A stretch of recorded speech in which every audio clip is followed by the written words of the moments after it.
Are you currently having problems with not being able to verify your identity on DoorDash and you want to be able to fix this? Well, then this video is going to be perfect for you. So quite often the reason why you're not able to verify your identity on DoorDash is that your current ID card or passport is actually expired. So make sure that you double check so that nothing has been actually expired on either your ID card or passport. If it is expired, you have to get a new one, and when you do have a new one, you can just submit them the latest version of your ID card or passport, and then it should be able to work. If it's still not working, or if it's another issue, well, then it can be, for example, like, another very obvious issue is that if you're using an ID card and it's not yours, then of course it's not going to work. So you need to actually have the exact same ID card that is connected to your name, and you can see your photo on there as well. Then it's going to work. So make sure that when you do sign up to DoorDash, that every detail in there is actually you. So it's correct name, first name, last name, and stuff like that,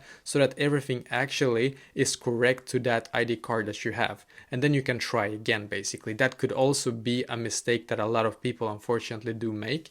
And if that still doesn't work, you can always go on DoorDash. So just go into Google, for example, then type DoorDash support and contact DoorDash support and actually ask them exactly why they are not able to verify your identity. Quite often the support will be very helpful to you, and they will be able to guide you to a solution. So if you still are not able to actually figure out why you're not being accepted and why you're not able to verify your DoorDash identity, well, then just contact the support, and they will be most likely very helpful to you, and they can guide you to the right direction. So this is basically exactly how to fix this issue.